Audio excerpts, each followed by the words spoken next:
But in a real practical scenario, this would almost never be the case. What you usually would do is you would do something like prompt chaining, where one prompt um, gives a result back. Like the one prompt goes to the user, to the assistant, gives it back.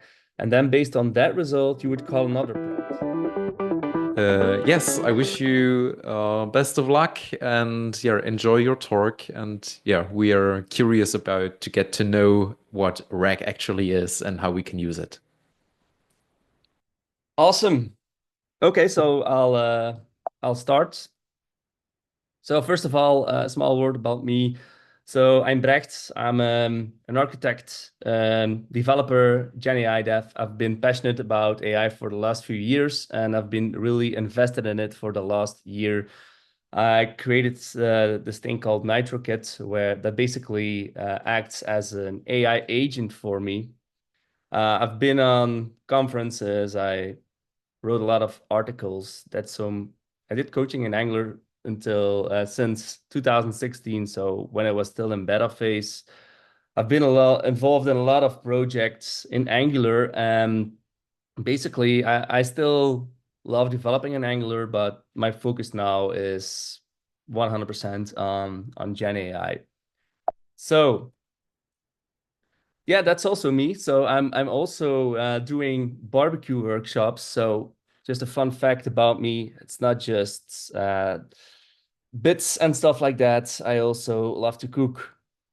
But okay, we're not here for that. So first of all, I'm going to talk about like what is the future for software development, and then later on we're going to tackle RAG and some other stuff.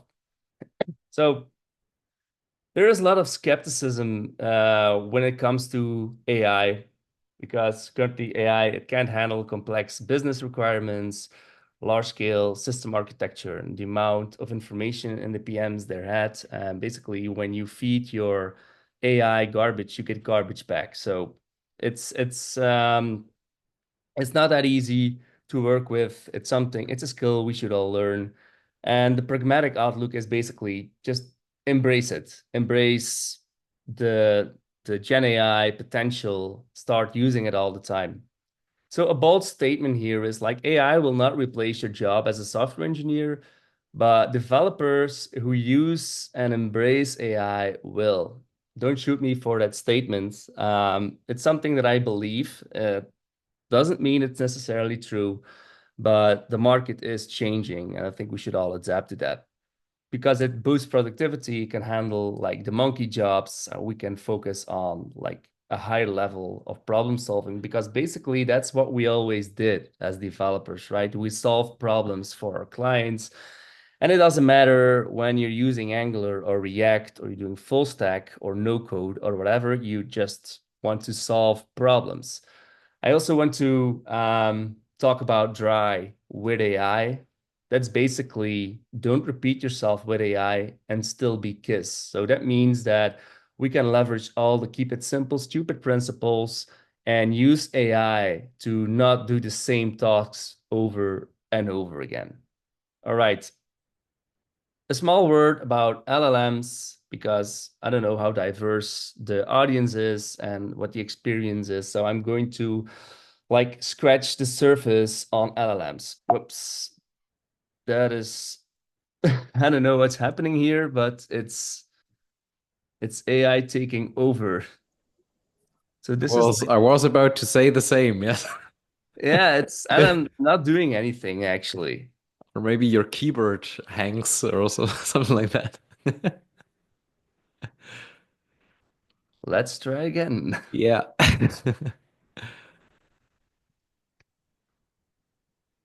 Wow. Okay, so what are LLMs? Great. LLM stands for large language models. These are basically models that are trained on huge data sets. So if before the GPT models were there were a lot of models on Hugging Face and like models that can infer sentiment, like whether a review is positive or negative. It can do classification. So get if there's an email sent to a company, those models would be able to say like this is for shipping, this is for finance, and that kind of simple tasks. Now, the difference between that and large language models is these are trained with so many parameters that they can actually interact with us as like humans would do. You probably know like OpenAI GPT, you have Anthropic's Claude, now we also have DeepSeek, we have like the Gemini and all the other models. So yeah, if you don't know what LLMs are, you probably wouldn't be here because that's what we're all interested about. Okay, cool. So to use these LLMs, those AIs, we need tokens. And tokens are actually like the smallest unit of text, of input or output in an LLM. It can be a character, a word, of a part of a word.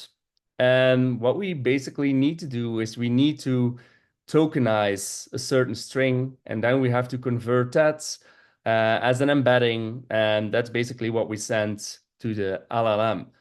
But those tokens cost money, so it's very important to realize that tokens are a thing. You have to think about it. Like when you're creating a business and you want to offer an AI service to your customers, for instance, that are using your application, you have like a feature that burns a lot of tokens. You might see it on your bill at the end of the month. So something to be careful about. So you usually pay by 1 million tokens. If you use like a ChatGPT Mini 4.0, for instance, it's pretty cheap. The 4.0 is a little bit more expensive, but now we also have DeepSeek that should give us like decent feedback or decent responses for a very small amount. Now, before you use that, if you just use the GPT Mini, for instance, you will get answers quickly. It will be much cheaper, but it's definitely not as powerful as the 4.0 or the Claude Sonnet 3.5. So depending on which tasks you want to do, it's important to choose the right model because it will save you a lot of money. So another concept that we need to know before we continue is understanding message roles. Now, what is a message role? A message role is actually, so there are three message roles in our interaction with the LLM. We have the system prompt, the user prompt, and the assistant prompt. The system prompt is static, so you create that once and you will always send the same system prompt to your LLM.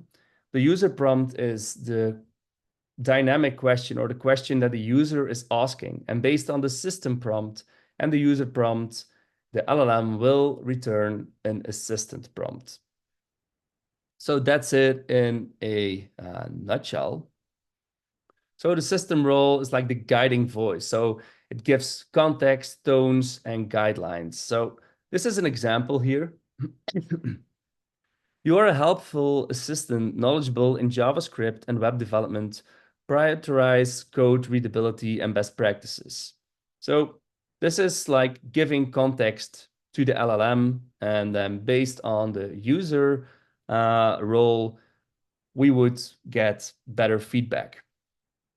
So the user role is the input from the developer or end user, and it specifies a task. Actually, forget about that. It specifies a request. You want to ask something from the LLM, and by giving it a system prompt, you give it more context, but the actual message here could be write a TypeScript function to calculate the area of a circle given the radius. So that's a very clean prompt, but the LLM doesn't have any context. So it will refer to the system prompt to give it the correct context. Because like I said before, when you feed the model garbage, you will get garbage back. So giving concrete and concise context to your LLM will definitely help out. So, and then we have the assistant role, which is basically the model's output or response. Could be code, could be text. If you're using the GPT models, the GPT 4.0 models at least, you can use this thing called structured outputs. basically get a result back as a JSON. So when you ask different things in one question, it will give you a JSON output with everything in there. So in the end, it's all text, but you can retrieve objects as JSON as well. So how does it go? So the system prompt, it sets the context. Then the user prompt, it provides the instructions, and the assistant delivers the output, and then you can refine the guidelines. So this is basically the flow that we want to do. I'm not going to dive into prompt engineering, but in a real practical scenario, this would almost never be the case. What you usually would do is you would do something like prompt chaining, where one prompt gives a result back. Like the one prompt goes to the user, to the assistant, gives it back. And then based on that result, you would call another prompt. And you would create this kind of tree thing where like all these different steps are calling small prompts. And in the end, you get a decent tailored AI agent. So we all are here for RAG, and RAG stands for Retrieval Augmented Generation. And it's a very interesting thing because it opens a lot of doors. It can be a little bit tricky to set up. And in this chapter, I'm going to explain what RAG does and how you can set it up. There's also some code in there. I don't know how technical the people are in this call. It's you can just see it as pseudocode if you want. Yeah, so let's dive in. Okay, so let's build a chatbot. So we want to build a pizza ordering agent. And this agent, it knows all the pizzas and all the prices, which is fine because how many pizzas can there be, right? Most pizza places have like 10 pizzas or something, have some toppings. And this is what the system prompt looks like. So you are a pizza ordering agent or pizza ordering assistant. The user wants to buy a pizza. Here's a list of pizzas with their ingredients and prices. Then we have these separators and we posit the pizzas. Then there's a list of all the toppings, again, the separators, and we posit the toppings. This is an ideal example of a system prompt because the user has not asked to order a pizza, right? And when the user would order a pizza, when you go to ChatGPT, for instance, in the app, not in the API, in the app, and you would ask it that, it would have no idea what to do. Like, should it make a joke? Should it invent pizzas, whatever? Now, in this case, you see a very clear system prompt on what the model should do for us. So the user asks, you can see it on the right, I want a spicy pizza. Here are some suggestions. I want to order the one with ham and some jalapenos. Here is your ham and cheese with jalapenos. Do you want to order? Sure. And then the agent would give a result back to the user with what they've ordered, and the agent can also make the actual order and pass it back to some kind of process that would actually do the order for the user. So the system prompt, I cut it off a little bit. We can give it some more context. And giving more context is also called like few-shot prompting. Well, actually, like few-shot prompting is giving it examples, but this is a little bit of a combination of both. So first, we give it some crust types, some sizes, and then we tell the LLM how to behave. So this is also a part of the system prompt, right? For every user, every message a user will ever send, this would be the same. So we want to give it a warm welcome. We give it some menu guidance, some customization assistance, a confirmation, and then close the interaction. So that is quite easy to set up. So I have this function in TypeScript, which is called create chat prompt. And here we have a system prompt. I cut it off after the assistant word because, the system prompt was kind of big. And then we have this array with messages. And the first message is, of course, the system prompt. And then we have all the other messages because we also have to take history into account.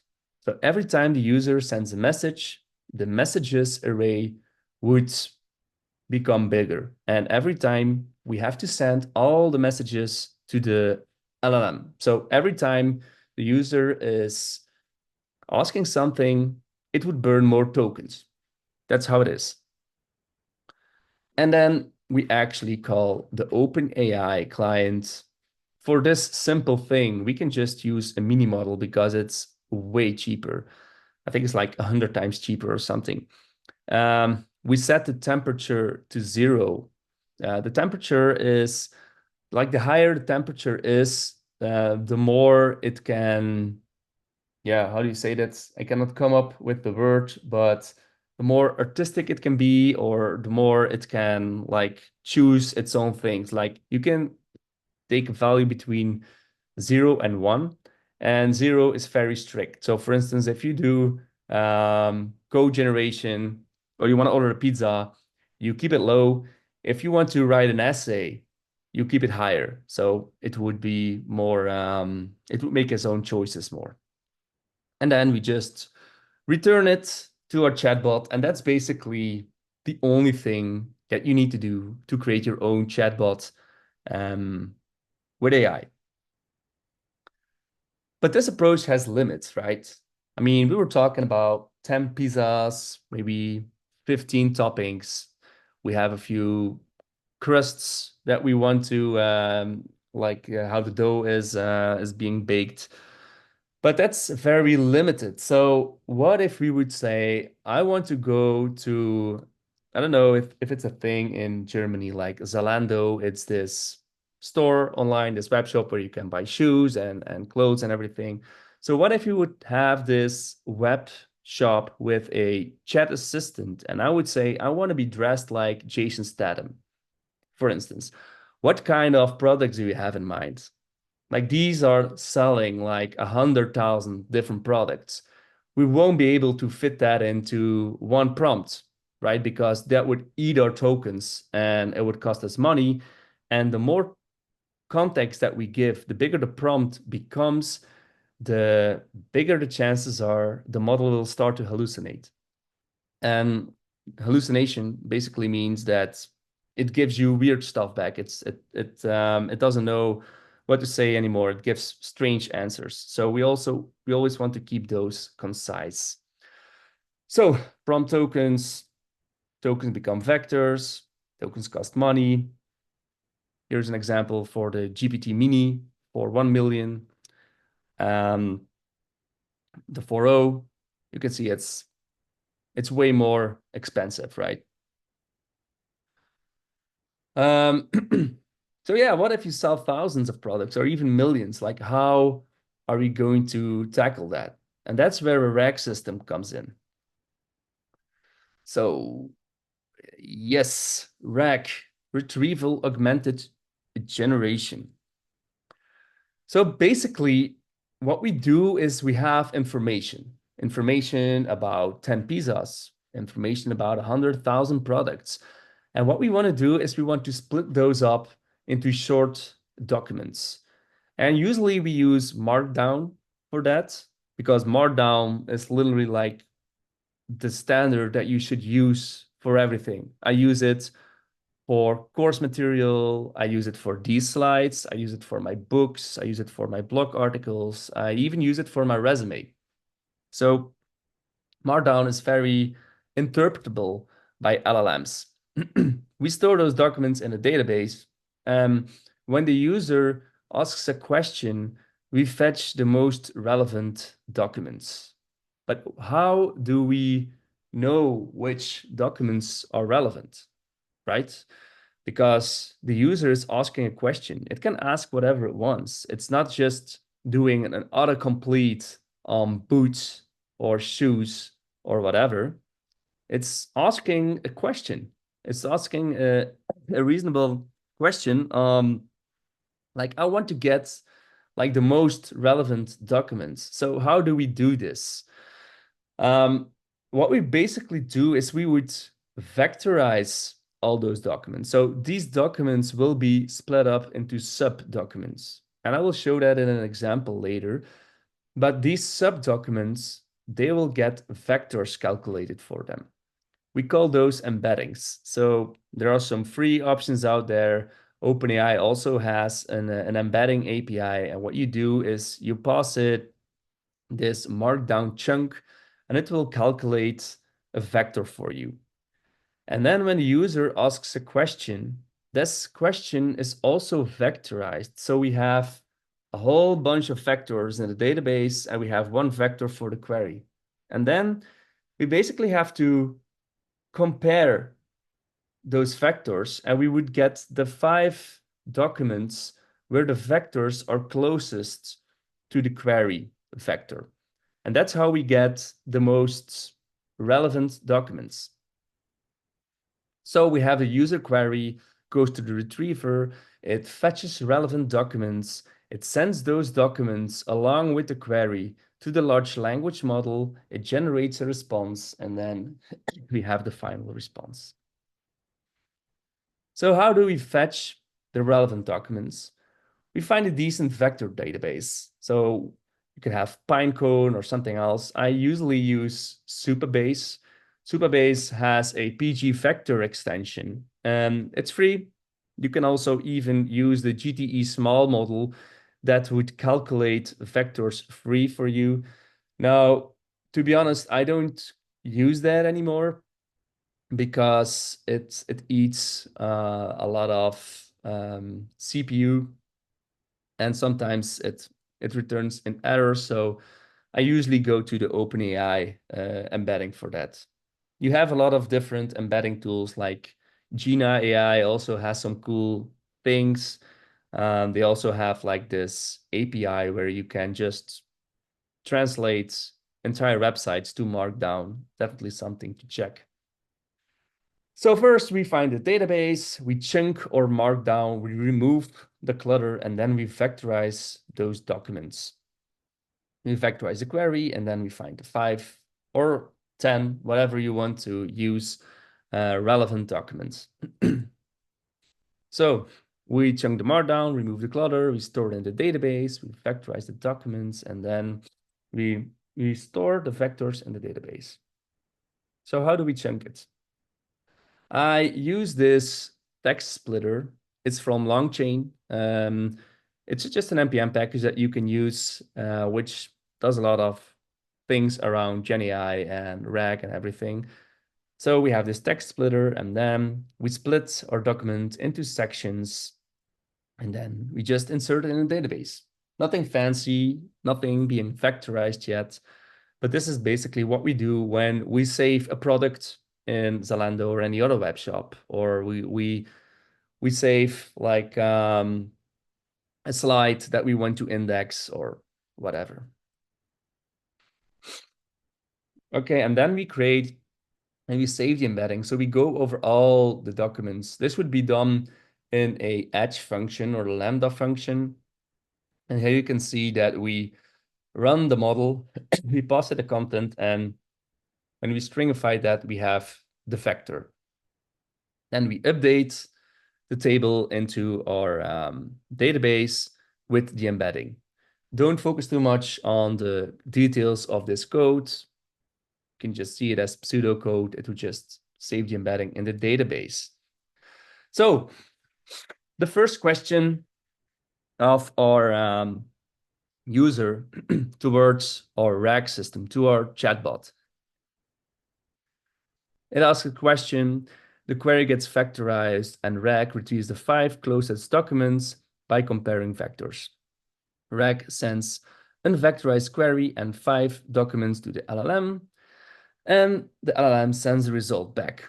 So what is peculiar about this is that it will vectorize the query, it will use that vectorized query to fetch the most relevant documents, but then it does not send the vectorized query, but the unvectorized query to the LLM with those documents. So we only need the vector to get the relevant documents from the database. So how do we post a RAG message? We vectorize the query. As shown before, we do stringify, so we get the embedding. We find the relevant documents in the RAG system, and then we create our chat prompt. Second question. The first question is always kind of easy because, yeah, we don't have any history. The only thing that we want to do is we want to ask a question, fetch some relevant documents, pass it to the LLM. But the second question is much harder. Because first of all, the user asks a question. The LLM creates a query by the question and history. And this is something very important. This creates a history-aware query because, yeah, we want to get the relevant documents back, right? So let's say that I'm going to show that later in an example. Like I have all my course content vectorized so I can chat against my content. And if I say like, what is a smart component? It will be able to answer that question. But then when I say, what about a dumb one or a UI one? Then it doesn't have the context of component anymore. So it would say, what about a UI one? What the hell are you talking about, right? But this second step here, it would use all our history and our current query to create a relevant query to pass to the database to get the correct documents back. And then when it gets those documents back, it would send the initial unvectorized query to the LLM with the 5 documents, but also with the history. So a little bit more complex than the previous one. But so like the second step is basically key here. We create this entire new vector that is using our vector database to get the relevant queries. Then we forget about all that. And then we get so we have the 5 documents, and then we pass it the initial query with all the history, and the LLM would be able to answer it just like you were interacting with the ChatGPT interface. Now, the tokens would get more and more. So when you're chatting for an hour, it would send more and more and more. So another thing that you can do there is you would say, like, I'm only going to keep track of the last 10 messages, and all the messages below that are just being summarized. So that's how you can keep your token usage small. So the first part of the message with history is, yeah, first of all, if there is no session ID, we have to create a new session. So every time you create a new session, you get like history of all the messages, right? If the session already exists, then we have to create a history-aware prompt. So in the first scenario, we don't. Like the first question, we don't have any history, but when there is a session, we do have history, so we have to create that history-aware prompt and push it to the messages. Cool. When that happens, we would embed that message. So first time, it would just be the query. The second time would be the history-aware query, but again, we embed it. We get this vector string back. Then we have this match document sections, and don't you focus too much on that because that's just my personal naming of that function. And it's a database function that would just compare the vectors. Since the PG vector is quite powerful, it can compare these vectors quite easily, and it would just return the 5 most relevant documents. We can even pass it a match threshold to see like how close those vectors have to be in order to return something. And then again, we create a chat prompt, and it would return everything for us. So how does this history-aware query looks like? So we have a document messages. We have this user query, and then we have another user message, which is given the above conversation, determine if the new user query is contextually independent or requires prior, that got cut off, sorry. If it is independent, generate a concise vector store search query only for the latest query. Otherwise, incorporate relevant prior messages to create the search query.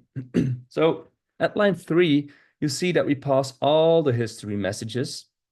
Line 4, we pass it the query, and then we ask it, based on the prior conversation, give us a history-aware query. So that's basically what the LLM does.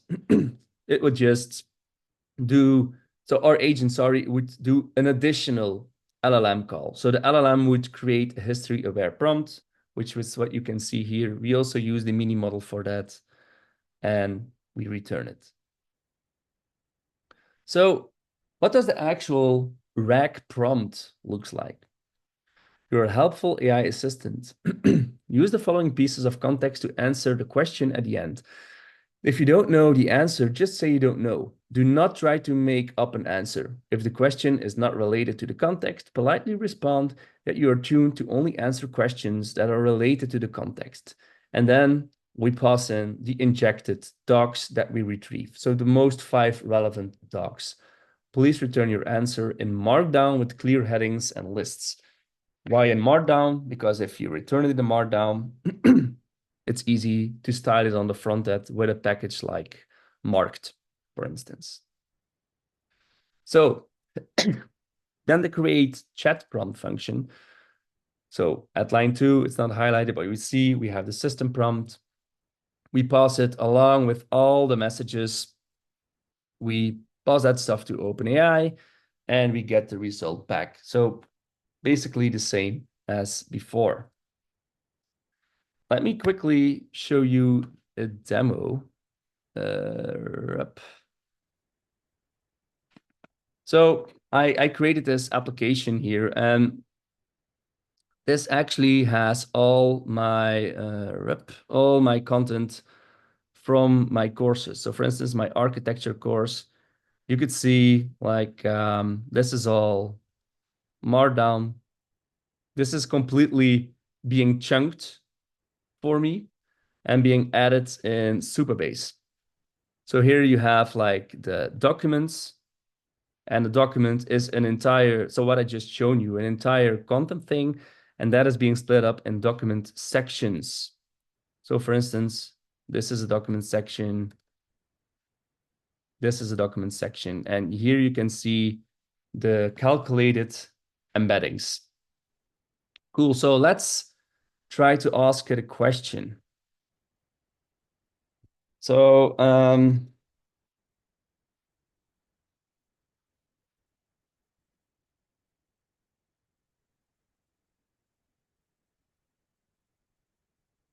and now it, of course, fails.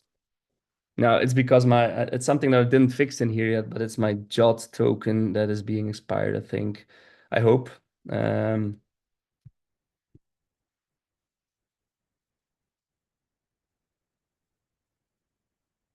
So now it would look through all my content and try to give a neat response. So here to say like, generally it's not recommended to use smart components in UI libraries. It gives an explanation why it doesn't fit, best practices. So this is all based on my course content. And what about UI ones? What about UI components? So what about UI components is actually a question that is useless if it doesn't have any context, right?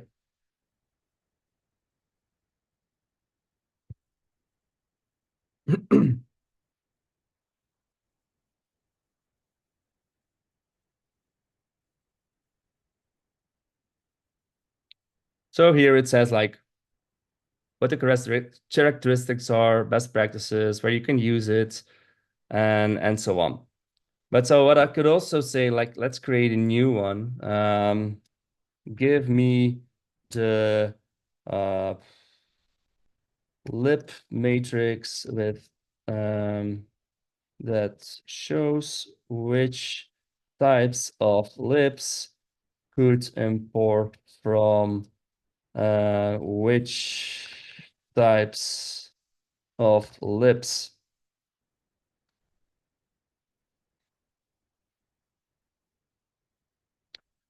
So that's not really a matrix. It gives some feedback here. It indeed knows like the different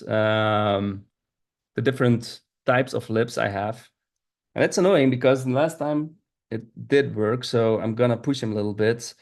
No, I want the matrix that's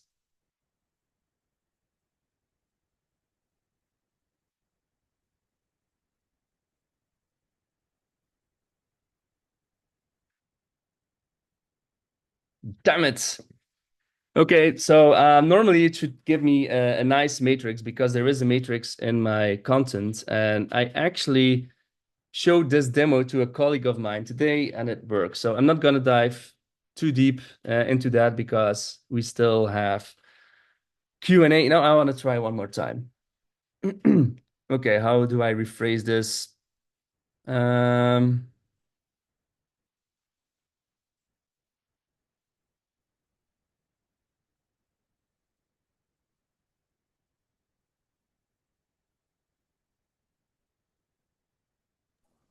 And I also think everyone who follows you on LinkedIn is aware of that matrix as well, because you yes, but posted it there.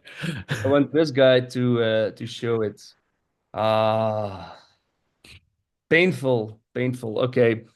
Maybe Anyways, you have to make up a new context. Maybe now the context is too polluted with other information. normally it should help because I actually had it before that I told him like, no, it should be in there. Um, I want a matrix with emojis that shows exactly uh, which type of lib can import from.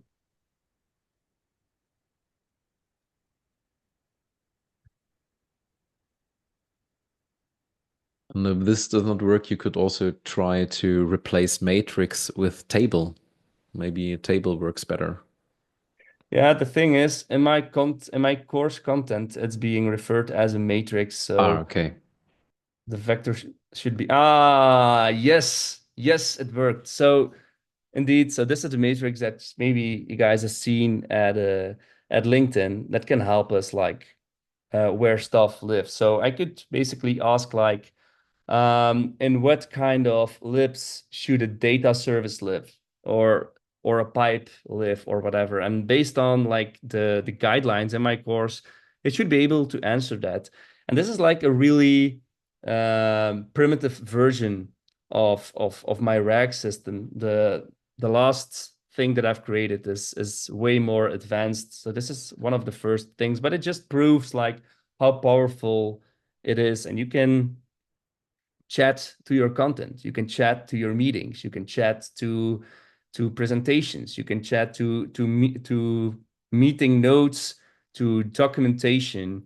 You can ask like to give you tutorials or examples based on the docs that nobody wants to read, right? So moving on. So it's great for onboarding new people, for consuming docs, because let's face it, we all have colleagues that never want to use the docs, and then they ask questions and they say, did you read the docs? No, I didn't. So now they don't have an excuse anymore because they can chat not to you, but directly to the docs. So advantages, it's cost effective and it's flexible. So the different approach of using a RAG system would be to train a model. But training a model is expensive. Training a model is bad for the environment, and it's not flexible at all. Because the moment your content changes, you could just recalculate the vector for that specific piece of content, but you cannot just retrain your entire model. So a RAG system is very easy to, well, it's not that easy to set up, but it's a very easy feature actually to set up to give a lot of value that you can use for web shops, for whatever you want to do. For instance, my girlfriend, she works at a social security thing, and she basically gives advice to self-employed people if they could like sick leave, like all the stuff regarding the law when it comes to sick leave, or when it's bad weather and you work in construction that your people cannot work and they have to be reimbursed, or all that kind of stuff. Yeah, basically that can be replaced by a rack system. Don't tell her I said that, but it could be replaced, and the human error would be less and less over time. If you have the entire book of law completely tokenized or vectorized in your database, yeah, you could ask it like legal questions and it should be able to help you quite well. And don't forget that these models are really snowballing. They becoming better and better every day. So access to fresh data, you can set up a custom chat box in no time. And you can use it, like I said, for demo code based on documentation, um, chat assistant to quickly get specific pieces of documentation, context about previous meetings, like everything that is Markdown, everything that is, yeah, that is text. So I'm creating an application for my barbecue workshops. I can actually take a picture from any recipe in any book. Um, it would interpret that text, and based on that text, it would extract the ingredients, the cooking tools, the carbs, the fats, the proteins, the calories, how many people can eat from it, and so on. But what we could also do is I would be able to vectorize all my recipes, and you could chat to the chef. You can ask him about sauces, about everything. So it really opens a lot of doors there.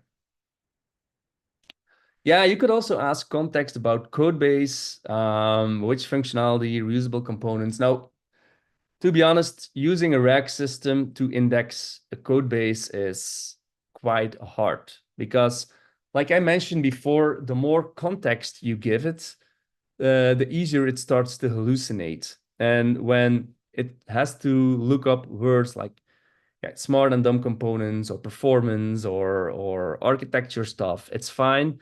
But if you let it compare vectors to code snippets, yeah, we're not quite there yet. But in the future, it might be an option.